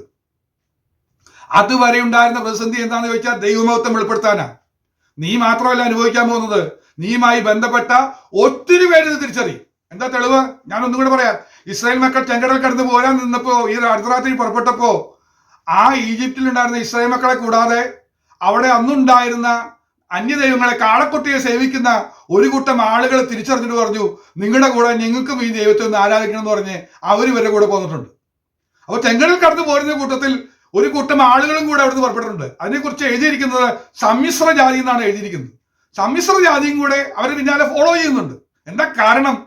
അതിനു മുമ്പുണ്ടായ ദൈവീക ഇടപെടലുകൾ, ആ ദൈവത്തിന്റെ ചില പദ്ധതികൾ, ബാധയുണ്ടാകുന്നതും പോകുന്നതെല്ലാം കണ്ടപ്പോ ദൈവമഹത്വം തിരിച്ചറിയാനായിട്ട് ഒരു കൂട്ടത്തെ ദൈവം ഒരുക്കിയിട്ടുണ്ട്. അപ്പൊ നമ്മുടെ ജീവിതത്തിൽ വന്ന പ്രതിസന്ധിക്കും ഈ ഭാരങ്ങളും എല്ലാം വരാൻ കാരണം ദൈവത്തിന് ചില പദ്ധതികളുണ്ട്. അത് നിന്നെ മാത്രം രക്ഷിക്കുക എന്നല്ല, നിന്നോടൊപ്പം ചിലരെയും കൂടെ കൃപയിലേക്ക് കൊണ്ടുവരാൻ, ഈ മഹത്വം തിരിച്ചറിയാൻ. നമ്മൾ പോലും അറിഞ്ഞില്ല ഇവര് വരുമെന്നുള്ള കാര്യം, നമ്മൾ പോലും ചിന്തിച്ചില്ല. അവർ കൂടെ വന്നു എന്ന് നമുക്ക് മനസ്സിലാക്കാനായിട്ട് കഴിയുന്നുണ്ട്. അപ്പൊ അവരെയും കൂടെ കൊണ്ടുവരുവാനായിട്ട് ദൈവത്തിന് പദ്ധതി ഉണ്ടെങ്കിൽ ഇതുപോലെ കാര്യങ്ങൾ നടക്കും. അപ്പോൾ നമ്മെക്കുറിച്ചുള്ള ദൈവിക ആലോചന ദുർബലമാക്കാൻ കഴിയില്ല എന്നതാണ് നാലാമത്തെ കാര്യം. അഞ്ചാമത്തെ കാര്യത്തിലേക്ക് പ്രവേശിക്കട്ടെ. Isaiah chapter 46 verse 10. അവിടെ പറയുന്നത്, ആരംഭത്തിങ്കൽ തന്നെ അവസാനവും പൂർവ്വകാലത്ത് തന്നെ മേലാൽ സംഭവിക്കാനുള്ളതും ഞാൻ പ്രസ്താവിക്കുന്നു, എന്റെ ആലോചനയോ നിവൃത്തിയാകും. അപ്പോ ഇവിടെ പറയാൻ കഴിയുന്ന അഞ്ചാമത്തെ കാര്യം, ദൈവത്തെ ആലോചനയുടെ അഞ്ചാമത്തെ പ്രത്യേകത, ദൈവാലോചന നിവൃത്തിയാകും. അതിന്റെ കാര്യം എന്ന് വെച്ച് കഴിഞ്ഞാൽ ആരംഭവും അവസാനവും രേഖപ്പെടുത്തിയിട്ടുള്ളതാണ് ദൈവീയാലോചന. ഇന്ന ഡേറ്റിൽ ആരംഭിക്കും, ഇന്ന ഡേറ്റിലാണ് അതിന്റെ പൂർത്തീകരണം എന്നതാണ് ദൈവാലോചനയുടെ പ്രത്യേകത. ആരംഭത്തിൽ തന്നെ അതിന്റെ അവസാനവും പൂർവ്വകാലത്ത് തന്നെ മേലാൽ സംഭവിക്കാനുള്ളതും ഞാൻ പ്രസ്താവിക്കുന്നു. ദൈവാലോചന കിട്ടിക്കഴിഞ്ഞാൽ എന്നാണ് സ്റ്റാർട്ട് ചെയ്യുന്നത്, അതിനുശേഷം എന്തൊക്കെ സംഭവിക്കും, അത് എന്നാണ് എൻഡ് ചെയ്യുന്നത്, ഇത്രയും കാര്യങ്ങൾ അതിൽ നിന്ന് നമുക്ക് കിട്ടാനായിട്ട് കഴിയും. ഇതാണ് അതിന്റെ പ്രത്യേകത. അതിനൊരു തെളിവ് ഞാൻ പറയാം, അതിനൊരു ഉദാഹരണം പറയാം. കോരിശ് ജനിക്കുന്നതിന് വർഷങ്ങൾക്ക് മുമ്പ് അവന്റെ പേരെഴുതി വെച്ചിട്ട് പറഞ്ഞു, ഇസ്രായേലിന് നഷ്ടപ്പെട്ട ദേവാലയം പണിയാനായിട്ട് ഞാൻ ഉപയോഗിക്കാൻ പോകുന്ന ജാതീയ രാജാവിന്റെ പേര് കോരശ് എന്നാണ്. അവിടെ ഐശയ്യാപ്രവചനം 45:1 പറയുന്നത്, യഹോവ തന്റെ അഭിഷിക്തനായ കോരശിനോട് ഇപ്രകാരം അരുളി ചെയ്യുന്നു, അവന് ജാതികളെ കീഴടക്കി രാജാക്കന്മാരുടെ അരക്കച്ചകളെ അഴിക്കേണ്ടതിനും വാതിലുകൾ അടയാതിരിക്കേണ്ടതിനും ഞാൻ അവന്റെ വലങ്കൈ പിടിച്ചിരിക്കുന്നു. അവൻ ജനിക്കുന്നതിന് എത്രയോ വർഷങ്ങൾക്ക് മുമ്പ് പേര് വരെ എഴുതി അവന് ചെയ്യാൻ പോകുന്ന ഡ്യൂട്ടിയെ കുറിച്ച് വെളിപ്പെടുത്തി കൊടുത്തു. ഒരു പ്രവാചകൻ അത് വെളിപ്പെടുത്തി വെച്ചിരിക്കുക. അതിന് തടസ്സമായിട്ട് നമുക്കറിയാം, ബാബിലോണിയ സാമ്രാജ്യം താമര കതക് വരെ വെച്ച് പണിതു വെച്ചു. കടക്കാൻ സമ്മതിക്കില്ല എന്ന് പറഞ്ഞു. ബാബിലോണിയ സാമ്രാജ്യം പണിയാവുന്ന രീതിയിലെല്ലാം പണിത് വെച്ചു. കോട്ട കെട്ടി വെച്ച്, കിടങ്ങുകൾ കുഴിച്ചു വെച്ച്, താമര കഥകൾ ഉണ്ടാക്കി എല്ലാം വെച്ചു. എന്നാൽ ദൈവാലോചന നിവൃത്തിയാകും. അവനെക്കുറിച്ച് വർഷങ്ങൾക്ക് മുമ്പ് എഴുതി വെച്ചിരിക്കുക. നീ രാജാക്കന്മാരുടെ അരക്കച്ചയ്ക്ക് അഴിക്കുമെന്ന് പറഞ്ഞു വെച്ചിരിക്കുക. നമുക്ക് ആ ചരിത്രം നമുക്കറിയാം. ബെൽഷസ്സറിനെ തകർത്ത് ആ സിംഹാസനത്തിൽ കോരശിനെ വരുത്തിയ ദൈവത്തിന്റെ കൃപയെക്കുറിച്ചൊക്കെ ഒന്ന് മനസ്സിലാക്കിയാൽ നമ്മൾ ദൈവത്തെ സ്തുതിച്ചു പോകും. താമര കഥക എത്ര പൂട്ടി വെച്ചാലും ഒരു ദിവസം കള്ളു കുടിച്ച് ആത്മാദിച്ച സമയത്ത് കഥക പൂട്ടാൻ മറന്നുപോയി. കോരശ് അകത്തേക്ക് കയറി വരുന്നു. ആ ടൈം ഉണർത്തി, കോരശിന്റെ മനസ്സിനെ ഉണർത്തി, കോരശ് വരുന്നതും അവിടെ സിംഹാസനത്തിൽ കയറുന്നതും എല്ലാം എത്രയോ വർഷങ്ങൾക്ക് മുമ്പ് എഴുതി വെച്ചു. ഇതാ പറഞ്ഞത് എന്നാണ് സ്റ്റാർട്ട് ചെയ്യാൻ പോകുന്നത്, അതിന് തുടർന്ന് നടക്കാൻ പോകുന്ന സംഭവങ്ങൾ എന്താണ്, അതിന്റെ എൻഡ് എന്താണെന്ന് കൃത്യമായി അറിയുകയും പ്രവർത്തിക്കുകയും ചെയ്യുന്നതാണ് ദൈവാലോചനയുടെ പ്രത്യേകത. ഇത്രയും കേട്ടപ്പോൾ എനിക്ക് കൊതി വന്നുപോയി. ഇത്രയും മനസ്സിലാക്കുമ്പോൾ ഞാൻ ദൈവത്തെ സ്തുതിച്ചു പോയി. കർത്താവേ, എന്നെ കുറിച്ചുള്ള ഡയറി ഒന്ന് വെളിപ്പെടുത്തി തരണമേ, എനിക്ക് ആ പേജ് ഒന്ന് വായിക്കാൻ പറ്റണം. വിഷമിക്കണ്ട, ഈ തിരുവചന ധ്യാനത്തിന്റെ അവസാനത്തിൽ നമ്മൾ നമ്മെക്കുറിച്ചുള്ള പുസ്തകത്തിന്റെ പേജുകൾ ഈ ദിവസങ്ങളിൽ നമ്മൾ വായിക്കാൻ പോവുകയാണ്. നമ്മുടെ നിരാശ മുഴുവൻ മാറും, നമ്മുടെ ക്ലേശങ്ങൾ മുഴുവൻ മാറും, നമ്മുടെ പ്ലാനും പദ്ധതിയും എല്ലാം മാറ്റിവെച്ച് നമ്മൾ ദൈവാലോചനയോടെ മുന്നോട്ട് പോകുമ്പോൾ പരാജയമില്ലാതെ ജയിക്കാൻ പോകുകയാണ്. അവിടേക്ക് നമ്മൾ പ്രവേശിക്കാനാണ് ഇന്ന് നമ്മൾ ഈ ലെവലിലേക്ക് മുന്നോട്ട് പോകുന്നത്. അല്പം കൂടെ ശ്രദ്ധയോടെ കേട്ടിരിക്കണമേ, അല്പം കൂടെ ശ്രദ്ധയും ഏകാഗ്രതയോടും കൂടെ ഇരിക്കണമേ. അങ്ങനെയാണെങ്കിൽ നിശ്ചയമായും നമ്മൾ ആ ലെവലിലേക്ക് മുന്നേറാനായിട്ട് സാധിക്കും. ശാന്തമായി ആവേശമില്ലാതെ ഞാൻ പ്രസംഗിക്കുന്നത് നമ്മൾ കാര്യങ്ങൾ ഗ്രഹിക്കാൻ വേണ്ടിയാണ്. അല്പം കട്ടിയുള്ള ഭക്ഷണമാണെന്ന് തോന്നിയാലും നമ്മളിത് ഗ്രഹിച്ചാൽ നമ്മുടെ ജീവിതത്തിൽ കിട്ടാൻ പോകുന്നത് സകല മനുഷ്യരെക്കാളും വലിയ ജ്ഞാനമായി മാറും എന്നതിന് സംശയമില്ല. ആറാമത്തെ കാര്യം പറയാം. യെശയ്യാപ്രവചനം 55:8-9 വാക്യങ്ങൾ. അവിടെ ഒരു പ്രത്യേകത പറയുന്നുണ്ട്. മനുഷ്യന്റെ ആലോചനയും ദൈവാലോചനയും തമ്മിലുള്ള വലിയ വ്യത്യാസം തന്നെ വെളിപ്പെടുത്തി പറയുന്നുണ്ട്. എന്റെ വിചാരങ്ങൾ നിങ്ങളുടെ വിചാരങ്ങളല്ല. എന്റെ വിചാരങ്ങൾ എന്ന് പറഞ്ഞാൽ കർത്താവിന്റെ വിചാരങ്ങൾ നിങ്ങളുടെ വിചാരങ്ങൾ തമ്മിൽ ഭയങ്കര ഡിഫറൻസ് ഉണ്ട്. ആ ഡിഫറൻസിനെ കുറിച്ച് പറയാ. നിങ്ങളുടെ വഴികൾ എന്റെ വഴികളുമല്ല എന്ന് യഹോവ അരുളിച്ചെയ്യുന്നു. കർത്താവ് പറയാ, മനുഷ്യന്റെ ചിന്താഗതിയിലൂടെ പോകുന്ന റൂട്ട് അല്ല ദൈവത്തിന്റെ റൂട്ട്. മനുഷ്യന്റെ ഏത് ചിന്താഗതി വന്നാലും ആ റൂട്ടിലല്ല ദൈവത്തിന്റെ പദ്ധതി പോകുന്നത്. ഭയങ്കര ഡിഫറൻസാ. എന്താണ് ഡിഫറൻസ്?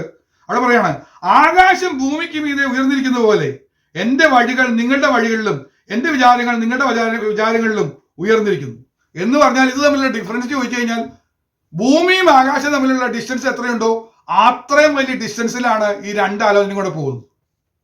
അപ്പൊ ദൈവാലോചനയും മനുഷ്യാലോചനയും തമ്മിലുള്ള വ്യത്യാസം പറയുകയാണ്.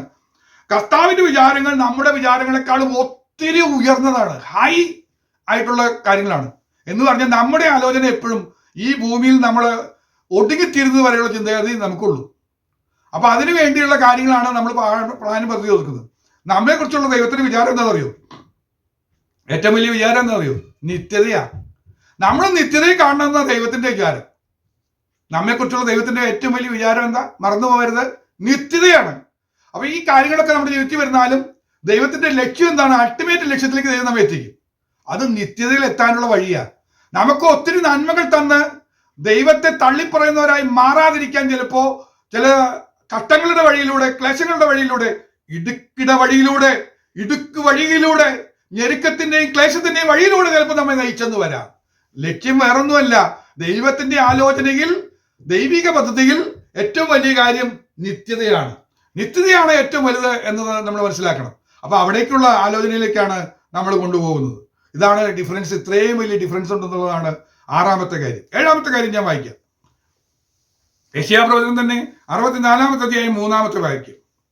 ഞങ്ങൾ വിചാരിച്ചിട്ടില്ലാത്ത ഭയങ്കര കാര്യങ്ങളെ നീ പ്രവർത്തിച്ചപ്പോൾ നീ ഇറങ്ങി വരികയും മലകൾ തിരുമുമ്പിൽ ഉരുകിപ്പോവുകയും ചെയ്തുവല്ലോ. അപ്പോ ഏഴാമത്തെ കാര്യം എന്ന് പറയൂ, നമ്മൾ വിചാരിച്ചിട്ടില്ലാത്ത, നമ്മളൊന്നും ചിന്തിക്കാത്ത വിധത്തിലുള്ള ഭയങ്കര കാര്യങ്ങളാണ് ദൈവം പ്രവർത്തിക്കാൻ പോകുന്നത്. ദൈവത്തിന്റെ വിചാരത്തിൽ ദൈവം ഒരുക്കിയിരിക്കുന്ന പ്രോജക്റ്റ് നമ്മൾ ചിന്തിക്കുന്നതിന്റെ അപ്പുറത്തുള്ള ഭയങ്കര കാര്യങ്ങളാണ്. അതെങ്ങനെയാന്ന് പറയുന്നുണ്ട്. അവിടെ പറയുന്നത് എങ്ങനെ അറിയോ? നമ്മുടെ മുന്നിലെ പോകുന്ന പ്രോജക്റ്റിന് മുന്നിൽ തടസ്സമായിട്ട് മല വന്നാൽ മല അങ്ങ് ഉരുക്കും. നമുക്ക് പറ്റുമോ? ചിന്തിക്കാൻ പറ്റുമോ? നമ്മൾ ചിന്തിക്കുന്നതിന് അപ്പുറത്താ. നമ്മുടെ വിചാരങ്ങളിൽ ഒരിക്കലും മല ഉരുകില്ല. എന്നാൽ ദൈവം പറയാ, ദൈവത്തിന്റെ പദ്ധതിയായിട്ട് മുന്നോട്ട് പോവുകയാണെങ്കിൽ തടസ്സമായിട്ടൊരു മല വന്നാൽ ആ മലയെ പോലും ദൈവം എന്ത് ചെയ്യും? ഉരുക്കിക്കളയും. ദൈവം ഉരുക്കും, അതിനെ ഉരുക്കി മാറ്റും. അതിന്റെ മുന്നിൽ ഒരു തടസ്സം വരില്ല. അവിടെ പറയണം ഭയങ്കര കാര്യങ്ങളാൽ പ്രവർത്തിച്ചു. ഭയങ്കര കാര്യം. ഇനി നമുക്ക് അതിനെക്കുറിച്ചൊന്നും ഇവിടെ ഞാൻ പഠിക്കണമെങ്കിൽ നമുക്ക് കൂടുതൽ മനസ്സിലാക്കാനായിട്ടൊരു കാര്യം ചെയ്യാം. മനുഷ്യന്റെ വിചാരങ്ങളെ കുറിച്ചൊന്ന് ചിന്തിക്കാം. എന്താ ഈ മനുഷ്യന്റെ വിചാരങ്ങൾ പോകുന്ന പോക്കെന്ന്, അതിന്റെ പരാജയത്തെക്കുറിച്ച് മനസ്സിലാക്കി കഴിഞ്ഞാൽ നമുക്ക് ഈ ദൈവത്തിന്റെ ചിന്തകളെ കുറിച്ച് ഒന്നുകൂടെ മനസ്സിലാക്കാനായിട്ട് കഴിയും. ഒരു എക്സാമ്പിൾ ഞാൻ ഒന്നാമത് പറയാം. ഇനി പറയാൻ പോകുന്നത് മനുഷ്യൻ ചിന്തിച്ച ചിന്തകളാണ്. ആ ചിന്തയിലെ പരാജയങ്ങൾ പറയാം. ഉൽപ്പത്തി പുസ്തകം 48-ാമത്തെ അധ്യായം 11-ാമത്തെ വാക്യം. ഉൽപ്പത്തി 48:11. ഇസ്രായേൽ ജോസഫിനോട്, നിന്റെ മുഖം കാണുമെന്ന് ഞാൻ വിചാരിച്ചിരുന്നില്ല, എന്നാൽ നിന്റെ സന്തതിയെയും കാണുവാൻ ദൈവം എനിക്ക് സംഗതി വരുത്തിയല്ലോ എന്ന് പറഞ്ഞു. യാക്കോവിന്റെ സ്ഥിതി പറയുക. യാക്കോവിന് ഒരു ദിവസം വാർത്ത കിട്ടി, ജോസഫിനെ വന്യമൃഗം കടിച്ചു കീറി കൊന്നു. തീർന്നു, ജോസഫ് തീർന്നു. കാഠിനപുത്ര ദുഃഖത്താൽ അവനെ ആശ്വാസം കൊള്ളാൻ കഴിയാതെ വണ്ണം, അവന്റെ പുത്രന്മാരൊക്കെ വന്ന് ആശ്വസിപ്പിച്ചിട്ടും ആശ്വാസം കൊള്ളാൻ കഴിയാതെ അവൻ ദുഃഖിച്ചുകൊണ്ടേയിരുന്നു. അപ്പോൾ യാക്കോബ് ചിന്തിച്ചെന്ന് പറഞ്ഞാൽ ഒരു കാരണവശാലും ഇനി ജോസഫിനെ കാണാൻ പറ്റില്ല. ജോസഫിനെ കാണാനുള്ള എല്ലാ അവസരവും നഷ്ടപ്പെട്ടു. എന്നാൽ ദൈവത്തിന്റെ പദ്ധതിയിൽ അങ്ങനെയല്ലായിരുന്നു. ദൈവത്തിന്റെ പദ്ധതിയിൽ നീ ജോസഫിനെ മാത്രമല്ല കാണാൻ പോകുന്നത്, ജോസഫിന്റെ മക്കളെയും കൂടെ കണ്ടിട്ട് നീ മരിക്കുള്ളൂ. ഇതാ രണ്ടും തമ്മിലുള്ള വ്യത്യാസം. ഇവിടെ നോക്കുക. അപ്പൊ കണ്ടതും കേട്ടതും മാത്രമേ നമ്മുടെ ചിന്തയിൽ വരുള്ളൂ. എന്താ മനുഷ്യ വിചാരങ്ങളുടെ പ്രത്യേകത? നമ്മുടെ കണ്ണിന് മുമ്പിൽ കണ്ടതും കേട്ടതുമായ കാര്യങ്ങൾക്കനുസരിച്ച് നമുക്ക് ചിന്തിക്കാൻ കഴിയുള്ളൂ. എന്നാൽ ഭാവിയിൽ സംഭവിക്കാൻ പോകുന്നത് നമ്മൾ കാണാമറയത്തിരിക്കുന്ന കാര്യങ്ങൾ നമുക്കറിയാനേ കഴിയുന്നില്ല. ഇതാണ് നമ്മുടെ പരാജയത്തിന്റെ കാരണം. ഏറ്റവും വലിയ ഒന്നാമത്തെ പരാജയം ഇതാണ്. കണ്ടതും കേട്ടതും മാത്രമേ മനുഷ്യ വിചാരത്തിൽ മനസ്സിലാക്കാനായിട്ട് കഴിയുള്ളൂ. ദൈവത്തിന്റെ പദ്ധതി എന്തെന്ന് തിരിച്ചറിയണമെങ്കിൽ കാണാമറയത്തുള്ള കാര്യങ്ങൾ ഗ്രഹിക്കാനായിട്ടുള്ള കഴിവ് നമുക്കില്ല. ഇവിടെയാണ് നമുക്ക് മനസ്സിലായത്, ജോസഫിനെ മാത്രമല്ല അവന്റെ മക്കളെ വരെ കാണാനായിട്ട് ദൈവത്തിന്റെ പദ്ധതിയിൽ എഴുതി വെച്ചിരുന്നു. അതങ്ങനെ നിറവേറി എന്നതാണ് സത്യം. രണ്ടാമത്തെ കാര്യം പറയാം. 1 ശമൂവേലിന്റെ പുസ്തകം 27:1 വാക്യം. അനന്തരം ദാവീദ് പറയുന്നൊരു കാര്യമുണ്ട്. അവൻ ചിന്തിച്ചെന്താണ്? ഞാൻ ഒരു ദിവസം ശൗലിന്റെ കയ്യാൽ നശിക്കുകയുള്ളൂ, എന്റെ ലൈഫ് പോയി, ശൗലിന്റെ പിന്നാലെ വരിക, ഒരു ദിവസം ശൗല് വന്ന് എന്നെ വെട്ടിക്കൊല്ലും. ദാവീദ് പറയാ, ഫെലിസ്ത്യരുടെ ദേശത്തേക്ക് ഓടിപ്പോകുകയല്ലാതെ എനിക്ക് വേറെ നിർത്തിയില്ല. തൽക്കാലം രക്ഷപ്പെടാൻ ഞാൻ ഫെലിസ്ത്യരുടെ ദേശത്ത് പോവാ. ഇനി ഞാൻ എവിടെ പോയാലും വേണ്ടില്ല, ഈ ശൗൽ എന്നെ വന്നിട്ട് എന്നെ കൊല്ലും, എന്റെ ഡേറ്റ് അവസാനിച്ചു എന്നാണ് ദാവീദ് ചിന്തിച്ചു വെച്ചിരിക്കുന്നത്. മനുഷ്യന്റെ ചിന്ത. കാരണം അവൻ കണ്ടതും കേട്ടതും ഇതാ, പിന്നാലെ വരുന്ന ഡെയിലി ഫോളോ ചെയ്ത് വരുന്ന ഒരു ശൗലും സൈന്യവും. ഒരു രക്ഷയും കാണാനില്ല. എവിടെ ഒളിക്കുന്ന അറിഞ്ഞൂടെ. കാട്ടിലേക്ക് ഓടിപ്പോയപ്പോ കാട്ടിലേക്ക് ഓടി വരിക, ഗൂഗയിൽ കയറിയ ഗൂഗയിൽ ഓടി വരും. എവിടെ നോക്കിയാലും ഈ പിശാചി പിന്നാലെ വന്നോണ്ടിരിക്കുക. അല്ല, ഈ ശൗല് വന്നോണ്ടിരിക്കുക, ഈ ഭൂതഗ്രസ്തം വന്നോണ്ടിരിക്കുക. ഇനി രക്ഷപ്പെടാൻ പറ്റില്ല, ഞാൻ ഇതിൽ അവസാനിക്കുകയുള്ളൂ. നമ്മുടെയും പലരുടെയും വിചാരം എന്താണെന്ന് അറിയാമോ? കർത്താവെ, എന്നെ ഈ വിട്ടുമാറാതെ നിൽക്കുന്ന ഈ രോഗബന്ധനം, ഈ ഷുഗർ, ഈ ഹാർട്ടിന്റെ പ്രശ്നം, ഈ പ്രഷർ, അത് എന്നെ കൊണ്ടേ പോവുള്ളൂ. നമ്മൾ പലരും പറഞ്ഞു കേട്ടിട്ടില്ലേ, ഇതൊന്നും മാറാളൊന്നുമല്ല, ഇത് എന്നെ കൊണ്ടേ പോവുള്ളൂ. കാരണം നമ്മൾ അനുഭവിക്കുന്ന, നമ്മൾ കാണുന്നതിനെ വെച്ചാണ് നമ്മൾ വിചാരിച്ച് പറഞ്ഞുകൊണ്ടിരിക്കുന്നത്. എന്നാൽ ദൈവിക പദ്ധതി അങ്ങനെയല്ല. ദൈവിക പദ്ധതി ഒന്ന് മനസ്സിലാക്ക്. 1 ദിനവൃത്താന്തങ്ങളുടെ പുസ്തകം 29-ാമത്തെ അധ്യായം 28-ാമത്തെ വാക്യം വായിക്കുമ്പോഴാണ് നമ്മൾ ഞെട്ടിപ്പോകുന്നത്.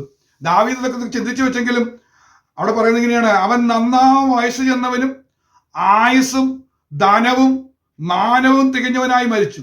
അവന്റെ മകനായ ശലോമോൻ അവന് പകരം രാജാവായി. അപ്പൊ ദൈവത്തിന്റെ ആലോചനയിൽ കിടക്കുന്നത് എന്തൊക്കെയാ? നീ ശൗലിന്റെ കൈ മരിക്കുമെന്നല്ല, നിനക്ക് എന്തൊക്കെ കിട്ടും? ആയുസ്സുണ്ട്, ഫുൾ ആയുസ്. നിന്നെ കുറിച്ച് എഴുതി വെച്ചിരിക്കുന്ന ആയുസ് നീ പൂർത്തിയാക്കും. അതിനു മുമ്പ് ശൗല് വന്ന് നിന്നെ കൊല്ലില്ല.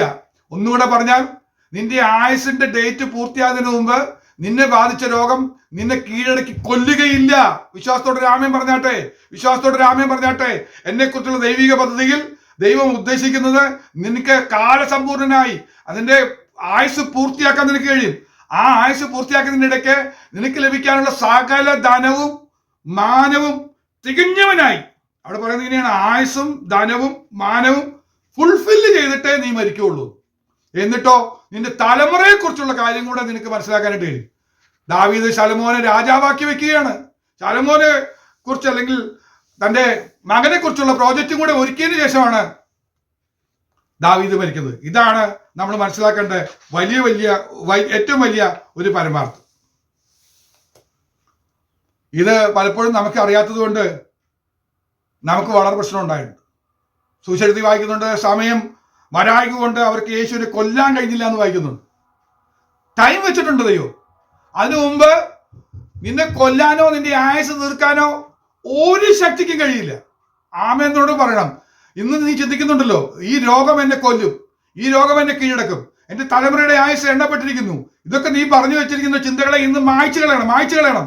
ഇതൊന്നുമല്ല ദൈവത്തിന്റെ ആലോചന. കർത്താവേ, എന്റെ ഹൃദയത്തിൽ വന്ന ഈ ആലോചനയൊക്കെ ഒന്ന് മായ്ച്ചു കളഞ്ഞ് കർത്താവെ ദൈവാലോചന എന്തെന്ന് ഒന്ന് വെളിപ്പെടുത്തി തരണമെന്നൊന്ന് നമ്മൾ പറയേണ്ടത് ആവശ്യമാണ്. ഞാൻ പറയാം, മൂന്നാമത്തെ കാര്യം പറയാം. കർത്താവിന്റെ വിചാരം വെച്ച് നോക്കുമ്പോൾ മനുഷ്യാലോചനയുടെ പ്രത്യേകത അത് വളരെ ലോ ലെവലാണ്, അല്ലേ? ദാവീദ് ഇപ്പൊ ചിന്തിച്ചാൽ എത്ര ലോ ലെവലില്ല. ദൈവത്തിന്റെ ആലോചന കിടക്കുന്നത് അങ്ങ് ബൃഹത്തായ പ്ലാനാ, അപ്പൊ ലോ ലെവലിലാണ് കിടക്കുന്നത്. നാലാമത്തെ കാര്യം പറയുകയാണെങ്കിൽ സദൃശവാക്യം 19:21 പറയുന്നു, മനുഷ്യന്റെ ഹൃദയത്തിൽ പല വിചാരങ്ങൾ ഒരുമിച്ചുണ്ടെന്ന് പറയുന്നു. നമുക്ക് ഒരു വിചാരമൊന്നുമല്ല അവര്, പല പ്രൊപ്പോസൽസും പല പ്ലാനും ഒരുമിച്ച് വരും. അത് ചെയ്യാം, ഇത് ചെയ്യാം, ഇത് ചെയ്യാം, എന്നിട്ട് ഒന്നും ചെയ്യാൻ പറ്റാത്ത സിറ്റുവേഷൻ വരാം. അങ്ങനത്തെ പല പ്രശ്നങ്ങൾ വരാം. മനുഷ്യാലോചനയുടെ പ്രശ്നമാണ്. ഒത്തിരി ചിന്തകൾ ഒരുമിച്ച് വന്ന് കയറും.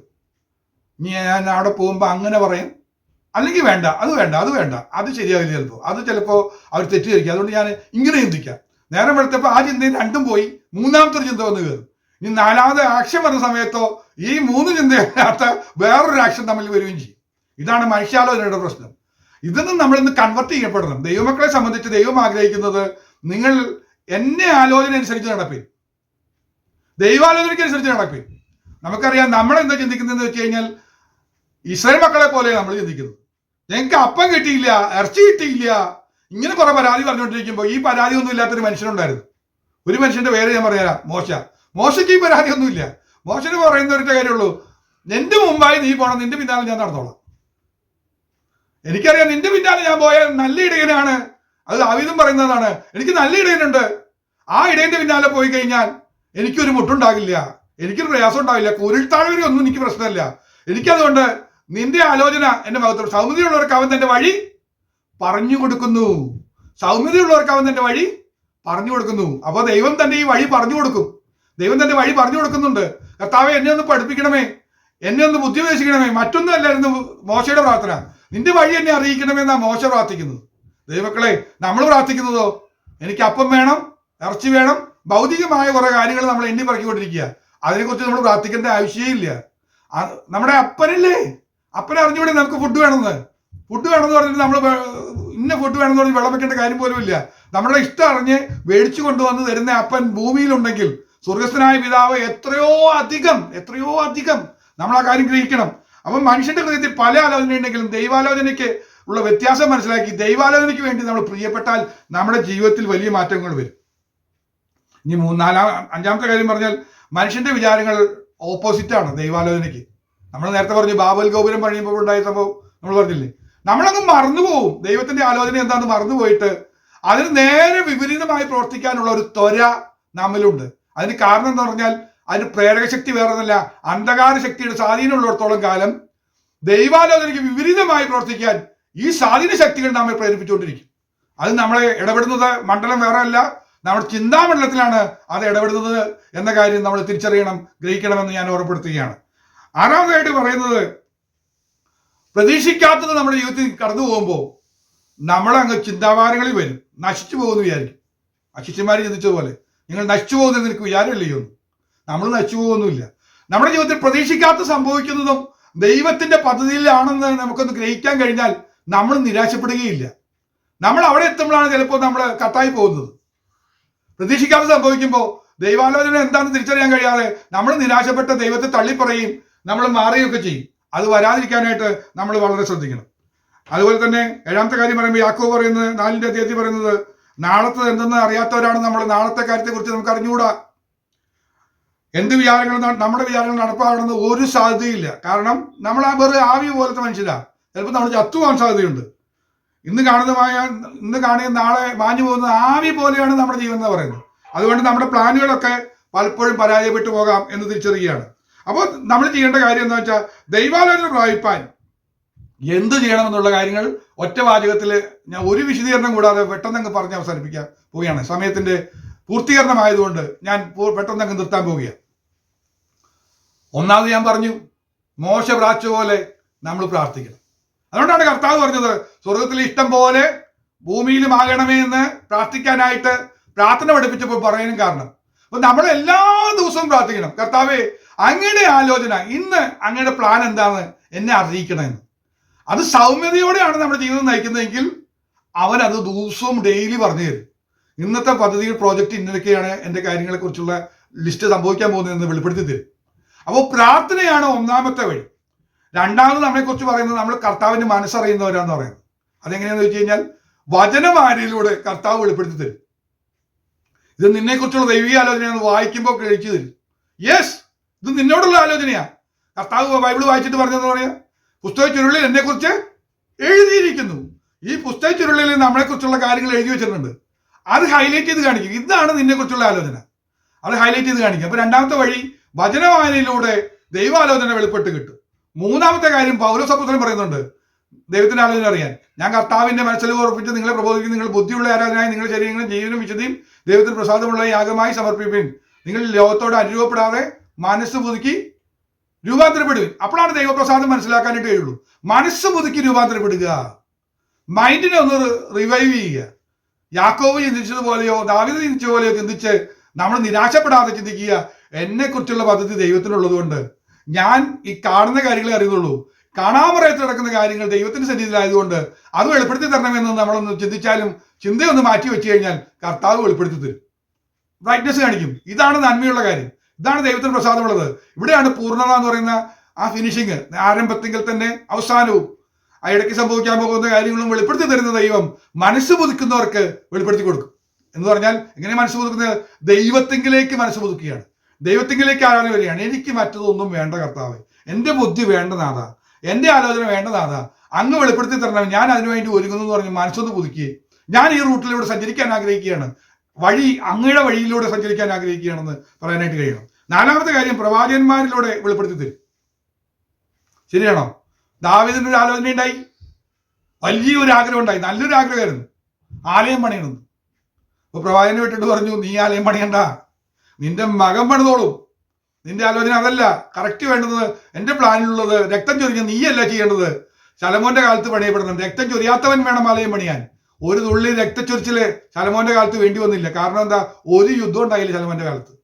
ദാവീദിന്റെ കാലത്ത് ഡെയിലി യുദ്ധമായിരുന്നു. അതില്ലാത്തൊരു സമയത്ത് വേണം ഈ ആലയം പണിയാൻ. ശാന്തതയോടെ പണിയേണ്ടതാണ് ആലയത്തിന്റെ പണി. നമ്മുടെ ആലയത്തിന്റെ പണി ഒന്ന് ഓർക്കുക, ശാന്തതയും സ്വസ്ഥതയും ഉണ്ടെങ്കിൽ മാത്രമേ ആലയത്തിന്റെ നിർമ്മാണം നടക്കുന്നുള്ളൂ എന്നുള്ള കാര്യം കൂടെ ഞാൻ വിശദീകരിക്കുന്നില്ല, ഞാൻ വിട്ടുപോട്ടെ. അവിടുത്തെ ദൂതുകൾ പറയാൻ നിന്നാൽ തീരില്ല. ഞാൻ രണ്ട് കാര്യം കൂടെ പെട്ടെന്ന് പറയട്ടെ. ആറാമത്തെ കാര്യം, ദർശനം നൽകിയാണ് ദൈവം നമുക്ക് കാര്യങ്ങൾ വെളിപ്പെടുത്തുന്നത്. പൗലോസിന് ദർശനം നൽകി, മക്കദോനിയ വിളി, അവിടെ നിന്ന് ഒരാൾ വിളിക്കുന്നു, അവിടേക്ക് പോകണം, ഇന്നതാണ് റൂട്ട്, എല്ലാം പറയുന്ന ചില ദർശനങ്ങൾ നൽകി നമ്മളെ നയിക്കുന്ന ആലോചനയുണ്ട്. അപ്പൊ ദർശനം നൽകും എന്നതാണ് ആറാമത്തെ കാര്യം. ഏഴാമത്തെ കാര്യം, ഇതൊന്നും പറ്റിയില്ലെങ്കിൽ ദൈവത്തിന്റെ ആലോചന അറിയിക്കാൻ താല്പര്യമുണ്ടെങ്കിൽ ദൈവം തന്നെ ദൂതനെ അയക്കും. മാറിയുടെ അടുക്കൽ ദൂതൻ വന്നതുപോലെയും കപ്പൽ തകർച്ചയുടെ മധ്യത്തിൽ പൗലോസിന്റെ അടുക്കൽ ദൂതൻ വന്ന് പറഞ്ഞതുപോലെയും സംഭവിക്കാൻ പോകുന്ന കാര്യത്തെക്കുറിച്ച് വെളിപ്പെടുത്തുവാൻ ദൂതനും വരും. അപ്പൊ 7 വിധത്തിലൂടെയും നമുക്ക് ദൈവാലോചന അറിയാം. അങ്ങനെയാണെങ്കിൽ ഇന്നു മുതൽ നമ്മളൊന്ന് പ്രാർത്ഥിക്കണം, കർത്താവേ, ദൈവാലോചനയ്ക്കനുസരിച്ച് മുന്നോട്ട് പോകാൻ ഞാൻ ആഗ്രഹിക്കുന്നു, അതിനായി എന്നെ തന്നെ സമർപ്പിക്കുന്നതാണ്. കർത്താവേ, അങ്ങയുടെ ആലോചന എന്നെ അറിയിക്കണമേ എന്നുള്ള ഒറ്റ പ്രാർത്ഥനയിലേക്ക് നമ്മളൊന്ന് മടങ്ങി വന്നാൽ നമ്മുടെ ജീവിതം ധന്യമായി തീരും. അതാണ് വിശ്വാസ ജീവിതം, അതാണ് വിജയത്തിന്റെ വഴി, അതാണ് നമ്മെ അക്കരെ കൊണ്ടെത്തിക്കുന്ന, നിത്യ സൗഭാഗ്യങ്ങളിലേക്ക് കൊണ്ടെത്തിക്കുന്ന ഒരേ ഒരു വഴി. അത് മറ്റൊന്നുമല്ല, ദൈവാലോചനയാണ്. നല്ലൊരു ഉത്തരം പറയട്ടെ. തുടക്കത്തിൽ പറഞ്ഞ വാദ്യം മറന്നു പോകരുത്. ഞങ്ങൾ നശിച്ചു പോകുന്നതിൽ വിചാരമില്ലയോ? തീർച്ചയായും ദൈവത്തിനെ മറ്റാരെക്കാളും അധികം നമ്മെ കുറിച്ച് വിചാരപ്പെടുന്നത് നമ്മുടെ അപ്പനോ അമ്മയോ സഹോദരങ്ങളോ രക്തബന്ധങ്ങളോ സഭയോ ഒന്നുമല്ല നമ്മളെ കുറിച്ച് വിചാരപ്പെടുന്നത്. നമ്മെക്കുറിച്ചുള്ള ഏറ്റവും അധികം വിചാരപ്പെടുന്നത് വേറെ ആരുമല്ല, എൻ്റെ ദൈവം തന്നെയാണ്, എൻ്റെ പിതാവാണ്, എൻ്റെ അപ്പൻ തന്നെയാണ് എന്നെ കുറിച്ച് നന്നായി അറിയുന്നത്. അതുകൊണ്ട് അപ്പൻ ദോഷങ്ങളാൽ പരീക്ഷിക്കാത്തവനാണ്, അവൻ ഒരു ദോഷങ്ങളിലേക്ക് നമ്മളെ വിടുന്നില്ല. ദൈവാലോചനയിലൂടെ പിന്നെ എന്നെ മഹത്വത്തിലേക്ക് കൈക്കൊള്ളും. ആ മഹത്വത്തിലേക്ക് പോകണമെങ്കിൽ ദൈവാലോചന പ്രകാരം മുന്നോട്ട് പോകാം. സർവശക്തനായ ദൈവം നമ്മെ സഹായിക്കട്ടെ എന്ന് പറഞ്ഞുകൊണ്ട് ഞാൻ വാക്കുകളെ ചുരുക്കുന്നു. ഇത്രയും സമയം ശ്രദ്ധയോടെ ശ്രദ്ധിച്ച എല്ലാ ദൈവമക്കളെ സർവശക്തനായ ദൈവം അനുഗ്രഹിക്കുമാറാകട്ടെ. ആമേൻ.